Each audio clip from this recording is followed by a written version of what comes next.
Hello everyone. आज की कहानी है अपराध बोध। कहानी अगर अच्छी लगे तो लाइक करें, शेयर करें और प्यार भरी कहानी चैनल को सब्सक्राइब करें। एक बात ध्यान से सुन लीजिए मम्मा, मैं शादी करूंगी तो सिर्फ और सिर्फ रोहित से, और अगर आपने मुझे रोकने की कोशिश की तो मैं घर से भाग जाऊंगी। कह देती हूँ। महज 19 साल की टीना अपनी माँ को धमका रही थी। बेटी की बदतमीजी देख मधु जी से रहा न गया और उन्होंने जमकर एक तमाचा उसके गाल पर जड़ दिया। माँ की इस हरकत से टीना थोड़ी सी सहम गई। उसके गोरे गाल थप्पड़ और अपमान से जल्द ही लाल हो गए।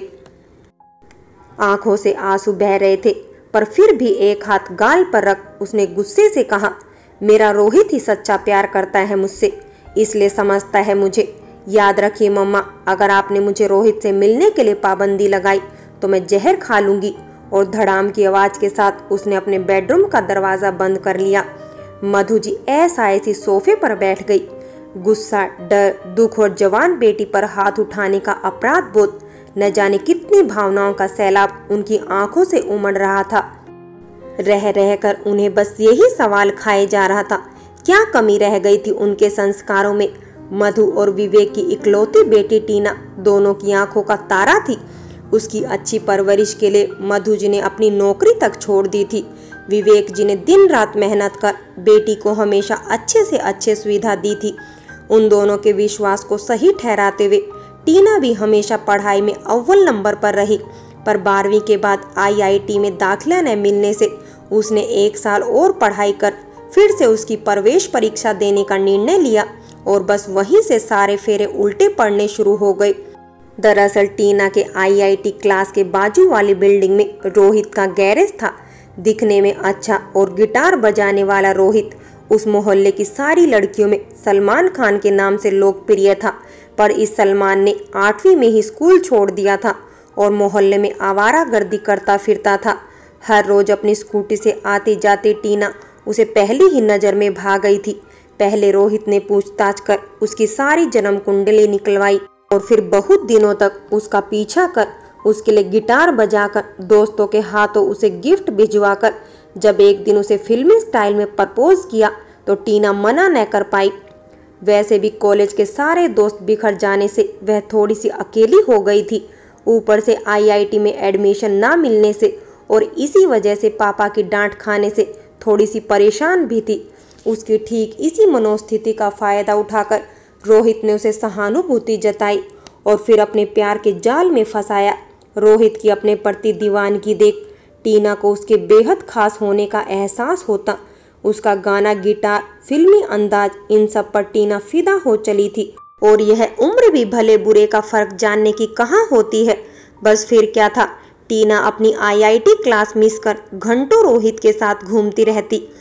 यह सिलसिला 3 महीनों तक चला और फिर चलता रहता अगर मधु जी की सहेली ने उन दोनों को साथ में नहीं देखा होता।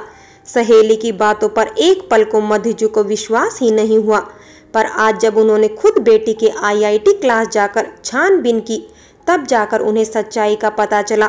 शाम को घर आने के बाद जब उन्होंने टीना को आड़े हाथों लिया तो पहले तो उसने इनकार कर दिया, पर फिर बात को स्वीकारते हुए बदतमीजी पर उतर आई थी। और अब बेटी की धमकियां सुन तो मधु जी का कलेजा मुंह में आ गया था। विवेक जी कंपनी की तरफ से 3 महीने विदेश गए हुए थे। उनको यह बताकर मधु जी परेशान नहीं करना चाहती थी, पर अब इस बारे में किससे परामर्श करें उनकी समझ में नहीं आ रहा था। और बात फैल गई तो सवाल बेटी की जिंदगी का था। सोचते हुए अचानक उन्हें किसी की याद आ गई और लगा जैसे अंधेरे में रोशनी की किरण मिल गई हो। और वह नाम था उनकी सासू माँ, टीना की दादी सीता देवी का। सीता देवी को अपने बेटों के साथ शहर में रहना रास नहीं आता था, इसलिए वह अपने पुरखों की जमीन संभालते हुए गांव में रहती थी। 70 साल की उम्र पार कर चुकी सीता देवी गांव में जरूर रहती थी, पर गवार नहीं थी। दोनों बहुओं के साथ उनके संबंध हमेशा दोस्ताना रहे थे और सबसे बड़ी पोती टीना में तो उनकी जान बसती थी। टीना को भी दादी से बहुत प्यार था। गर्मी की ऐसी कोई छुट्टियां नहीं गई जब वह अपनी दादी से मिलने ना गई हो। तुरंत ही भारी मन से मधु जी ने सास को फोन लगाया और रोते रोते सारी दास्तां एक ही सांस में उन्हें बयां कर दी। सीता देवी ने बहू को ढांढस बंधाते हुए 2 दिन में शहर पहुंचने का आश्वासन दिया। मधु जी के लिए वह 2 दिन 2 युगों की तरह बीते और तीसरे दिन गांव की ढेर सारी सब्जियां, फल, पापड़, अचार व प्यारी पोती के लिए शुद्ध देसी घी से बने लड्डुओं के साथ सीता देवी का आगमन हुआ। टीना क्लास से आते ही अपनी दादी के गले लग गई। सीता देवी ने भी उसे बाहों में भरकर अपने साथ लाए लड्डू से उसका मुंह मीठा किया। फिर उसे पास बिठाते हुए पूछा, गुड़िया रानी, कैसी चल रही है तेरी वो ITI की पढ़ाई? ITI नहीं प्यारी दादी, IIT। टीना हंसते हुए बोल पड़ी। अरे हाँ, वही मुआ IIT। इसी की वजह से विवेक ने तेरा दाखला कहीं और नहीं कराया ना। तेरा बाप भी हद कर देता है, कभी कभी डाल देता किसी और कोर्स में तुझे। कौन सा आसमान गिर पड़ता, खामखा 1 साल बर्बाद कर दिया मेरी बेटी का। कहकर सीता देवी रुक गई। वे टीना का अंदाजा ले रही थी। पापा को क्यों दोष दे रही हो दादी? IIT में जाने का फैसला तो मेरा था, वो तो थोड़े से नंबर आ गए इसलिए नहीं हो पाया इस साल। पर आप देखना, अगली एग्ज़ाम में टॉप करूंगी। पापा ने सबसे महंगी और अच्छी कोचिंग क्लास जो लगवाई है इस बार। टीना ने बोल तो दिया था, पर कहीं ना कहीं क्लासेस मिस करने का अपराध बोध उसके मन में जाग उठा। सीता देवी पोती को देख मुस्कुराने लगी। अच्छा चल छोड़ यह पढ़ाई वढ़ाई की बातें, ये बता तेरी माँ तुझे खाना देती है या नहीं? कितनी पतली हो गई है मेरी लाडो। कहते हुए उन्होंने एक और लड्डू टीना के मुंह में ठूस दिया। और इधर दादी का इतना प्यार और अपनत्व देख उनसे रोहित के बारे में कुछ भी जिक्र ना करने के लिए टीना ने मन ही मन माँ को धन्यवाद दिया। सीता देवी को आए अब 2 दिन हो गए थे। इन दिनों में उन्होंने महसूस किया कि टीना अपनी माँ से कटी कटी सी रहती है और घर आते ही मोबाइल में व्यस्त हो जाती है। पढ़ाई में तो उसका ध्यान ना के बराबर था। अगली सुबह जल्दी उठकर सीता देवी ने भगवान की पूजा की और टीना को अपने पास बुलाकर कहा, देख टीना, मैं जानती हूँ कि अपनी मेहनत और लगन से तू इस परीक्षा में ज़रूर अच्छे नंबर लाएगी, पर फिर भी मुझ बुढ़िया के समाधान के लिए मैंने तेरे लिए देवी माँ का एक व्रत रखा है। इसलिए तू हर सुबह क्लास जाने से पहले मुझसे प्रसाद ज़रूर लेती जाना। दादी के हाथों प्रसाद लेते हुए अनायास से टीना ने उनका चरण स्पर्श किया। अब यह सिलसिला रोज का हो गया। शाम को टीना के घर आने से पहले सीता देवी हर रोज उसके मनपसंद व्यंजन बनाकर रखती और फिर उन्हें परोसते हुए बातों बातों में टीना को उसके क्लास में पढ़ाई के बारे में पूछ लेती। उन्होंने उसे कभी भी यह आभास नहीं होने दिया कि वे सब जानती है। वे उचित समय का इंतजार कर रही थी और वह जल्दी ही आएगा, इसका भी उन्हें अंदेशा था। इधर हर सुबह प्रसाद ग्रहण करते व हर शाम दादी से झूठ बोलते समय टीना के मन में कुछ न कुछ चुभता जरूर था। माँ की चुप्पी व दादी से झूठ बोलने का गिल्ट, इन सब का परिणाम यह हुआ कि टीना अब कभी कभी क्लास जाने लगी, पर रोहित के प्रति उसका प्यार अभी भी बरकरार था। एक दिन क्लास में लिए सरप्राइज टेस्ट में टीना के सबसे कम नंबर आए और वहाँ के शिक्षकों ने उसे एहसास कराया कि इस तरह से वह कभी भी परीक्षा पास नहीं कर पाएगी। टीना को कम नंबर से ज़्यादा इस बात के लिए उसके स्वयं के जिम्मेदार होने का दुख ज़्यादा हुआ। शाम को वह घर पहुंची तो मधु जी किसी काम से बाहर गई हुई थी। सीता देवी ने पोती का उतरा हुआ चेहरा देख बस उसे अपने पास बिठाते हुए उसके सर पर हाथ फेरा। टीना दादी के गले लग फफक फफक कर रो पड़ी। सीता देवी भी ज़्यादा कुछ पूछने के बजाय बस उसे सहलाती रही और फिर धीरे से बोली, गुड़िया, तेरी उदासी का कारण तो मैं ना जानू हूँ। याद रख, तेरी हर परेशानी में तेरी ये दादी तेरे साथ है।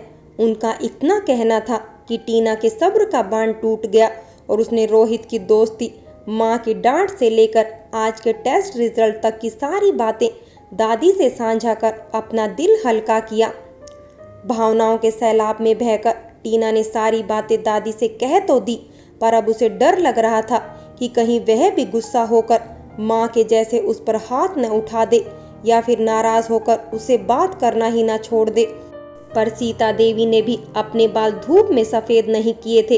वे जानती थी इस कच्ची उम्र में बच्चे से कहे जाने वाले हर शब्द भविष्य में उसके हर निर्णय को प्रभावित करता है। सीता देवी का शांत चेहरा देख टीना ने अचरज से पूछा, दादी, क्या आप नाराज हो मुझसे? क्या मैं नाराज हो जाऊं? ऐसा कुछ तूने किया क्या है बेटा? सीता देवी ने बोल उसी के कोर्ट में रखते हुए प्रति प्रश्न किया। इस अचानक से आए सवाल से टीना हड़बड़ा गई। वो दादी, मुझे लगा रोहित मार्क्स शायद आप कैसे कहें, उसकी समझ में नहीं आ रहा था। तो सीता देवी ने ही बात शुरू की। देख टीना, तेरी परीक्षा के बारे में तो मैं ज़्यादा नहीं जानती, पर देख रही हूँ कि अब इस पढ़ाई में तेरा ध्यान नहीं लग रहा है। मेरी माँ तो यह ITI का ख्याल दिल से निकाल दे। तेरे लिए अब यह संभव नहीं है बेटा, और जिस गांव जाना ही नहीं उस रास्ते चलना क्यों भला।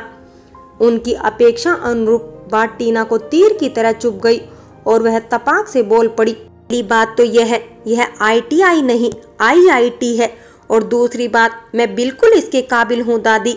मेरी जिंदगी के हर रास्ते की मंजिल यही है। आपको कैसे लगा कि मैं यह नहीं कर सकती? परीक्षा में अभी भी 6 महीने बाकी हैं और मैं ठान लूँ तो सब कुछ मुमकिन कर सकती हूँ। टीना की बातों में दिखाई देने वाले विश्वास को और मजबूत करने के लिए सीता देवी ने कहा, पर बेटा सारा समय पढ़ाई लिखाई और क्लास में लगा देगी तो अपने उस दोस्त से कब मिलेगी? क्या नाम है उसका? रोहित दादी, और मुझे पता है कि वो मुझसे सच्चा प्यार करता है, इसलिए उसे समय ना भी दूं तो नाराज नहीं होगा मुझसे। आप बताइए, मैं सही कह रही हूँ ना? टीना ने पूछा तो सीता देवी उसकी बलाएं लेते हुए बोली, अरे अब तेरे जैसी नई पीढ़ी की समझदार लड़की सही फैसला नहीं लेगी तो क्या मेरे जैसी बुढ़िया लेगी? और दोनों दादी पोती खिलखिलाकर हंस पड़ी। उस दिन से टीना के बर्ताव में परिवर्तन आ गया। अब वह मोबाइल में कम और पढ़ाई में ज़्यादा व्यस्त रहती। क्लास भी नियमित रूप से अटेंड करने लगी। बेटी में आए बदलाव को देख मधु जी को भी कुछ राहत महसूस हुई और वे भी उससे बात करने लगी। घर के माहौल में छाए हुए चिंता के बादल धीरे धीरे हटने लगे। 1 महीने में टीना रोहित को बस 4-5 बार ही समय दे पाई थी, बाकी सारा समय वह पढ़ाई में लगी रहती। पिछले कई दिनों के नुकसान को भी उसने भर दिया था। सीता देवी भी अपने नुस्खे के काम कर जाने से काफ़ी खुश थी। इधर टीना के ना मिलने से रोहित झटपटा रहा था। वह उसे बिल्कुल गंवाना नहीं चाहता था। उसके जैसे बुद्धिमान व सुंदर गर्लफ्रेंड होने के कारण ही तो वह इतने दिनों से दोस्तों में अपना रौब जमाए हुए था।